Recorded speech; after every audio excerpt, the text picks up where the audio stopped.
Assalamualaikum warahmatullahi wabarakatuh. Kami dari kelompok 5 akan mempresentasikan materi tentang mengelola proyek sistem. Selanjutnya izinkan kami memperkenalkan anggota kelompok kami. Pertama ada Adinda Puspitasari dengan NIM Mahir 095. Yang selanjutnya ada Islahatul Fauziah dengan NPM 132. Yang ketiga ada Ratna Dwi DDR dengan NPM Mahir 084. Selanjutnya ada saya Raden Sunardi dengan NPM Mahir 215. Selanjutnya ada Rizky Salman Al-Faisi dengan NPM Mahir 226. Di sini saya akan menjelaskan tentang gambaran umum manajemen proyek. Manajemen proyek TI meliputi perencanaan, penjadwalan, pemantauan, pengendalian, dan pelaporan. Manajer proyek membagi tugas, menentukan urutan dan durasi, lalu menggunakan alat seperti bagan Gantt, PRT or CPM, dan Microsoft Project untuk memudahkan proyek. Terdapat konsep segitiga proyek seperti yang ada di dalam PPT segitiga proyek, di mana 3 kakinya adalah biaya, ruang lingkup, dan waktu. Tantangannya adalah menemukan keseimbangan optimal di antara faktor-faktor ini. Sebagian besar manajer proyek yang sukses mengandalkan pengalaman pribadi, kemampuan komunikasi, dan akal. Lalu terdapat peran manajer proyek. Yang pertama ada perencanaan, yang kedua penjadwalan, yang ketiga pemantauan, dan yang keempat pelaporan. Untuk perencanaan yaitu mengidentifikasi semua tugas proyek, memperkirakan waktu dan biaya untuk setiap tugas. Lalu yang kedua penjadwalan. Penjadwalan membuat jadwal, menentukan dependensi tugas, dan menetapkan tugas ke anggota tim menggunakan alat seperti bagan Gantt dan PRT or CPM. Lalu yang ketiga pemantauan. Memantau kemajuan proyek, mengarahkan tim, dan mengambil tindakan korektif untuk memastikan proyek tetap sesuai dengan target. Lalu yang terakhir ada pelaporan, yaitu melaporkan kemajuan secara rutin kepada manajemen, pengguna, dan tim proyek. Selanjutnya membuat struktur perincian kerja. Struktur rincian kerja atau WBS melibatkan pemecahan proyek menjadi serangkaian tugas yang lebih kecil. Sebelum membuat WBS, 2 jenis bagan utama harus dipahami, yaitu bagan Gantt dan bagan PRT atau PCM. Yang pertama ada bagan Gantt. Tujuannya adalah merancang bagan yang dapat menunjukkan kemajuan yang direncanakan dan aktual dalam suatu proyek. Bagan Gantt ini adalah bagan batang horizontal yang mewakili serangkaian tugas. Lalu yang kedua, bagan PRT atau CPM. PRT adalah teknik bottom up karena menganalisis proyek besar dan kompleks sebagai serangkaian tugas individu, seperti halnya piramida dibangun dari bawah ke atas menggunakan blok individu. Selanjutnya yaitu identifikasi tugas dalam struktur perincian kerja. WBS harus mengidentifikasi tugas dengan durasi yang jelas seperti perencanaan atau pelatihan. Tugas ini kecil dan dapat dikelola oleh manajer proyek. Proyek juga memiliki pencapaian yang digunakan untuk memantau kemajuan seperti penyelesaian wawancara atau awal pelatihan. Lalu faktor-faktor yang mempengaruhi durasi. Manajer proyek mempertimbangkan 4 faktor utama saat memperkirakan durasi proyek mereka. Yang pertama ada ukuran proyek, yaitu memperkirakan waktu yang diperlukan untuk setiap tugas, termasuk rapat, tinjauan, dan faktor lain yang mempengaruhi produktivitas tim. Lalu yang kedua ada sumber daya manusia. Sumber daya manusia membentuk tim dengan keterampilan yang tepat, mengatasi tantangan seperti pergantian staf, liburan, dan keadaan darurat. Lalu yang ketiga pengalaman proyek serupa. Pengalaman proyek serupa ini menggunakan pengalaman dari proyek yang serupa, dari pengalaman yang kemarin-kemarinnya, terutama untuk proyek kecil atau menengah. Lalu yang keempat ada kendala, yaitu menyesuaikan sumber daya dan ruang lingkup proyek sesuai dengan batasan atau persyaratan yang ada. Selanjutnya yaitu pola tugas. Tugas dalam BBS harus disusun dalam urutan logis yang disebut pola tugas. Tugas-tugas ini saling bergantung dan harus dilakukan secara berurutan. Pada proyek besar, pola tugas bisa kompleks dan memerlukan model grafis untuk pemahaman yang jelas. Di dalam pola tugas, biasanya menggunakan kotak tugas untuk membuat model. Dalam bagan PERT atau CPM, tugas proyek ditampilkan sebagai kotak persegi panjang, disusun sesuai urutan pelaksanaannya. Setiap kotak persegi panjang yang disebut kotak tugas memiliki 5 bagian. Setiap bagian kotak tugas berisi informasi penting tentang tugas, termasuk nama tugas, ID tugas, durasi tugas, hari atau tanggal mulai, serta hari atau tanggal selesai. Penjelasan dari hal-hal tersebut, yang pertama yaitu nama tugas. Nama tugas harus disingkat dan deskriptif, namun tidak harus unik dalam proyek. Misalnya tugas bernama melakukan wawancara mungkin terjadi dalam beberapa fase proyek. Yang kedua yaitu ID tugas. ID tugas dapat berupa nomor atau kode yang memberikan identifikasi unik. Yang ketiga yaitu durasi tugas. Durasi tugas adalah lamanya waktu yang diperlukan untuk menyelesaikan suatu tugas yang belum selesai dalam kurun waktu yang telah berlalu. Yang keempat, hari atau tanggal mulai. Hari atau tanggal mulai adalah waktu dimulainya suatu tugas. Dan hari atau tanggal selesai adalah waktu dijadwalkan penyelesaian tugas. Untuk menghitung hari atau tanggal selesai, tambahkan durasi ke hari atau tanggal awal. Saat melakukan itu, berhati-hati agar tidak menambahkan terlalu banyak hari. Selanjutnya yaitu jenis pola tugas. Terdapat 3 jenis pola dasar. Yang pertama, tugas yang bergantung. Ketika tugas harus diselesaikan satu demi satu seperti lari estafet, tugas tersebut disebut tugas bergantung karena yang satu bergantung pada yang lainnya. Yang kedua yaitu tugas sukses ganda. Ketika beberapa tugas dapat dimulai pada waktu yang sama, masing-masing tugas disebut tugas bersamaan.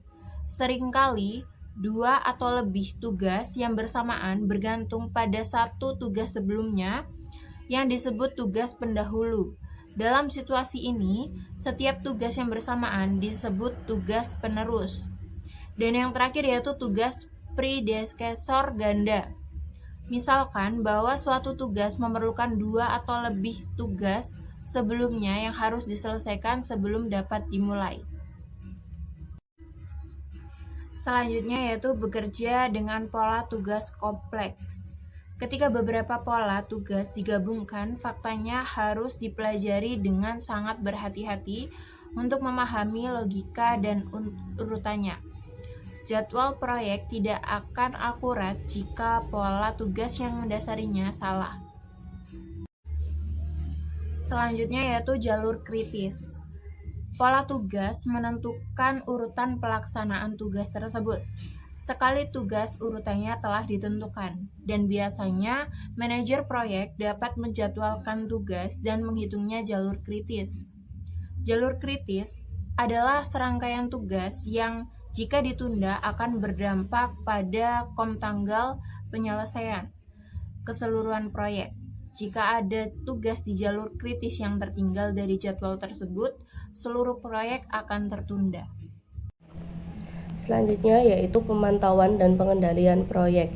Terlepas dari apakah proyek tersebut direncanakan dan dijadwalkan dengan perangkat lunak, manajemen proyek atau dengan cara lain manajer proyek harus terus memantau tugas dan kemajuan anggota tim, membandingkan kemajuan aktual dengan rencana proyek, memverifikasi penyelesaian tonggak proyek, dan menetapkan standar serta memastikan bahwa standar tersebut dipatuhi.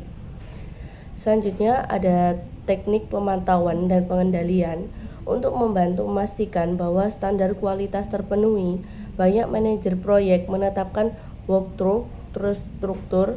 Walkthrough ini adalah tinjauan pekerjaan anggota tim proyek oleh anggota tim lainnya. Umumnya analis sistem meninjau pekerjaan analis sistem lain, dan programmer meninjau pekerjaan programmer lain sebagai bentuk tinjauan sejawat. Walkthrough terstruktur berlangsung di seluruh SDLC dan disebut tinjauan desain, tinjauan kode, atau tinjauan pengujian tergantung pada fase terjadinya. Selanjutnya yaitu ada menjaga jadwal. Mempertahankan jadwal proyek dapat menjadi tantangan dan sebagian besar proyek mengalami setidaknya beberapa masalah atau penundaan. Dengan memantau dan mengendalikan pekerjaan, manajer proyek mencoba mengantisipasi masalah, menghindarinya atau meminimalkan dampaknya, mengidentifikasi solusi potensial, dan memilih cara terbaik untuk menyelesaikan masalah. Yang berikutnya ada tugas dan jalur kritis. Manajer proyek menghabiskan sebagian besar waktu mereka untuk melacak tugas-tugas di sepanjang jalur kritis karena keterlambatan dalam tugas-tugas tersebut memiliki potensi terbesar untuk menunda dan membahayakan proyek. Namun, tugas-tugas lain tidak dapat diabaikan. Misal, anggaplah bahwa tugas yang tidak berada di jalur kritis memakan waktu terlalu lama dan menghabiskan waktu luang yang dialokasikan pada titik itu. Tugas tersebut benar-benar menjadi bagian jalur kritis dan keterlambatan lebih lanjut akan mendorong kembali keseluruhan proyek. Selanjutnya ada pelaporan. Anggota tim proyek secara teratur melaporkan kemajuan mereka kepada manajer proyek yang selanjutnya melapor kepada manajemen dan pengguna.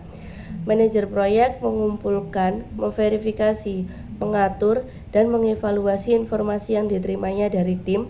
Kemudian, manajer memutuskan informasi mana yang perlu diteruskan, menyiapkan ringkasan yang dapat dipahami dengan mudah, menambahkan komentar dan penjelasan jika diperlukan, serta menyerahkan kepada manajer dan pengguna. Selanjutnya ada pertemuan status proyek. Manajer proyek menjadwalkan rapat rutin untuk memberitahu tim dan membahas status, isu, masalah, dan peluang proyek. Meskipun rapat ini dapat memakan waktu, sebagian besar manajer proyek yakin bahwa rapat tersebut sepadan dengan usaha yang dikeluarkan. Sesi ini juga memberikan anggota tim kesempatan untuk berbagi informasi, membahas masalah umum, serta menjelaskan teknik-teknik baru. Dalam rapat ini, manajer proyek juga diberi kesempatan untuk mencari masukan dan melakukan sesi curah pendapat. Selanjutnya ada laporan status proyek.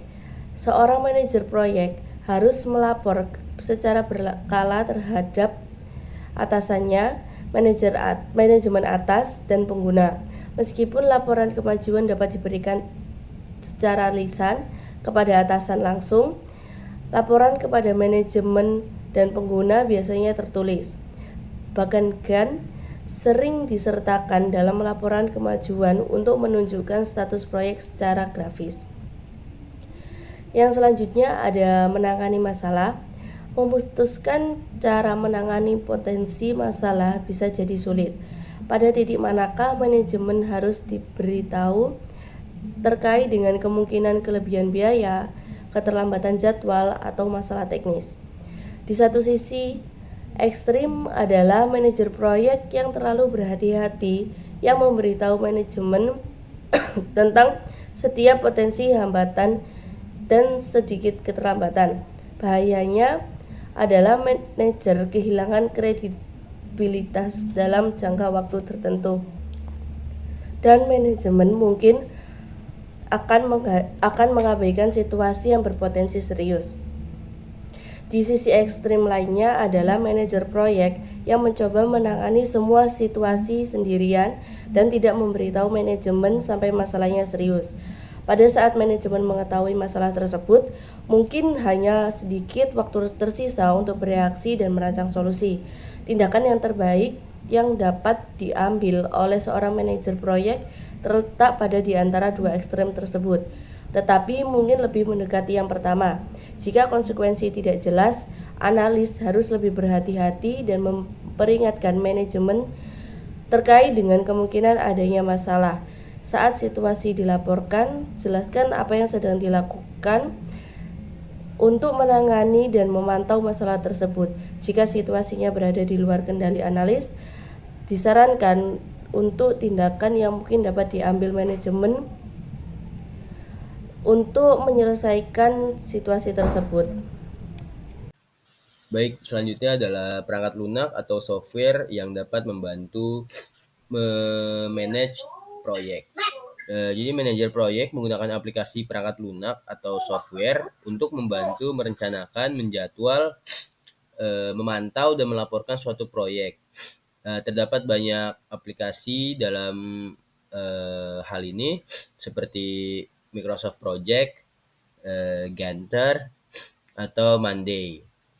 Aplikasi tersebut menawarkan beberapa fitur seperti struktur rincian pekerjaan.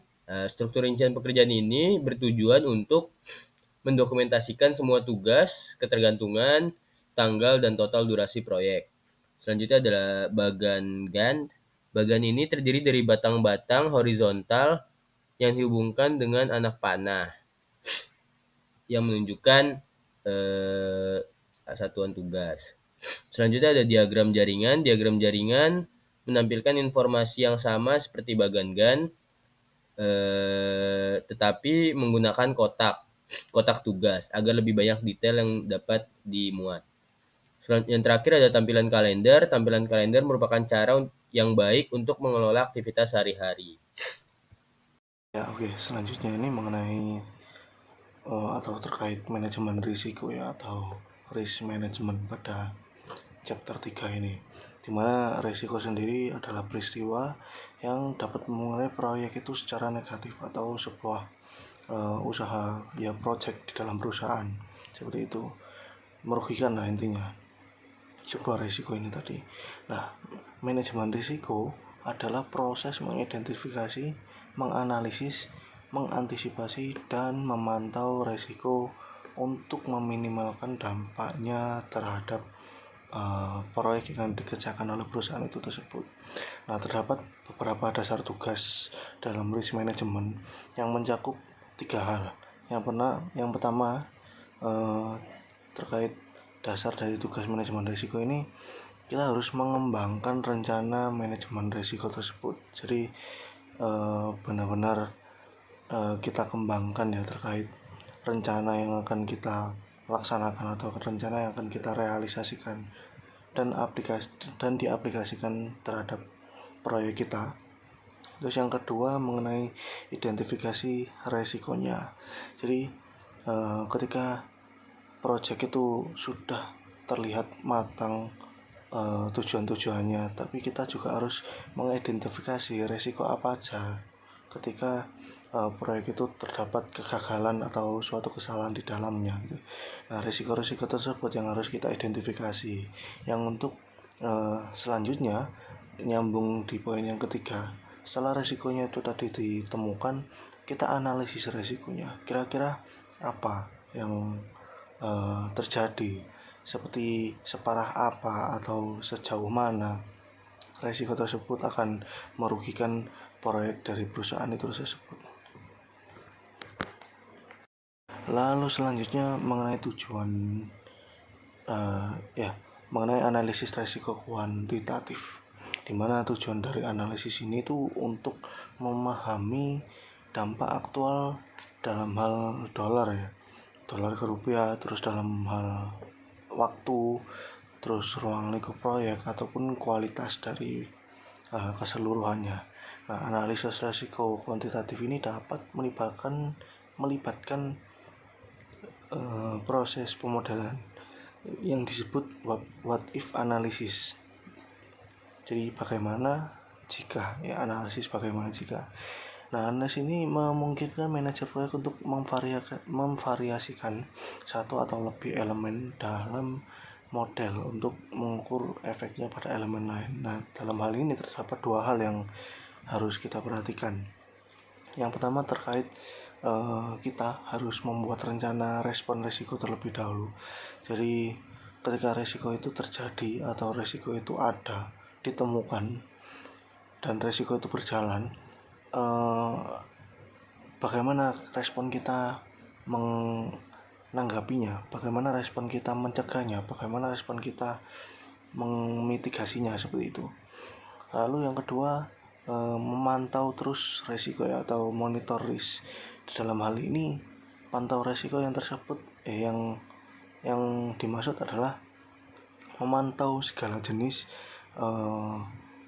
hal-hal yang merugikan, hal-hal yang terkait dengan risiko, seperti itu. Jadi jikalau di dalam suatu proyek yang berjalan mulus tiba-tiba ada suatu problem atau suatu kendala, nah itu yang fungsi dari monitor di sini tadi. Yang selanjutnya ini mengenai managing for success, dimana untuk memanage suatu proyek dalam perusahaan supaya sukses itu manajer proyeknya itu harus waspada, kompeten secara teknis, dan harus pintar ya, atau sangat banyak akal, atau kita biasa istilahkan itu selalu punya cara seperti itu. Mereka ini juga harus jadi komunikator yang baik dengan keterampilan sumber daya manusia yang kuat. Nah, alternatif yang dilakukan manajer ini ketika mendapat masalah dapat dengan misal mencakup pemangkasan persyaratan proyek, terus menambah sumber daya proyek, dimana nanti kalau misal kelihatannya dalam proyek ini kita butuh SDM banyak untuk supaya efisien atau supaya tepat target atau tepat sasaran. Nah, perlu ditambahkan sumber daya proyek, terus menunda tenggat waktu proyek itu juga bisa, dan meningkatkan kontrol dan prosedur manajemen. Nah, terdapat 3 isu ya terkait manajemen suatu proyek agar sukses atau berjalan dengan baik. Ada 3, yaitu business issue, budget issue, dan schedule issue ya. Jadi isu bisnis, lalu isu budget ya atau isu anggarannya, lalu terkait isu jadwalnya. Nah, yang business issue terlebih dahulu, tujuan dari setiap sistem yang berada di perusahaan itu harusnya untuk memberikan solusi dari sebuah masalah atau peluang bisnis. Ketika sistem informasi tersebut tidak memenuhi persyaratan bisnis, penyebabnya dapat mencakup persyaratan yang tidak terintegrasi atau jelas, terus ruang lingkup yang tidak ditentukan, target yang tidak tepat, terus jalan pintas atau pekerjaan yang ceroboh selama analisis sistem tersebut, lalu bisa juga pilihan desain yang buruk, lalu pengujian yang tidak memadai atau prosedur pengujian yang tidak memadai, dan kurangnya prosedur kontrol perubahan. Ketika kurangnya prosedur kontrol tersebut itu sangat berpengaruh ya, seperti itu. Yang kedua terkait budget issue, dimana pembangkangan biaya itu terkait biaya. Pembangkangan biaya biasanya dihasilkan dari satu atau beberapa hal berikut. Yang pertama, mungkin perkiraan yang tidak realistis atau yang terlalu optimis. Nah, ini didasarkan pada informasi yang tidak lengkap. Yang kedua terkait kegagalan untuk mengembangkan perkiraan yang akurat yang mempertimbangkan semua biaya selama masa proyek, seperti itu. Terus ada juga terkait pemantauan kemajuan yang buruk dan respon yang sangat lambat terhadap tanda-tanda peringatan dini sebuah masalah. Jadi ketika ada peringatan-peringatan atau indikator kecil dari resiko yang akan terjadi, itu kurang peka manajernya, seperti itu. Yang terakhir terkait schedule issue, dimana jika manajer proyek itu gagal dalam merencanakan, mengatur, mengawasi, mengkomunikasikan, dan lain-lain, mengontrol juga, jika gagal dengan benar dilakukannya itu semua, maka proyek itu pasti akan gagal. Bahkan ketika faktor-faktor di luar kendalinya itu berkontribusi pada kegagalan juga. Nah, manajer proyek itu akan bertanggung jawab untuk mengenali tanda-tanda peringatan dini dan harus menanganinya secara efektif, seperti itu. Sekian paparan materi dari kelompok kami. Kami mohon maaf bila ada kekurangan dan kesalahan. Kami tutup. Wassalamualaikum warahmatullahi wabarakatuh.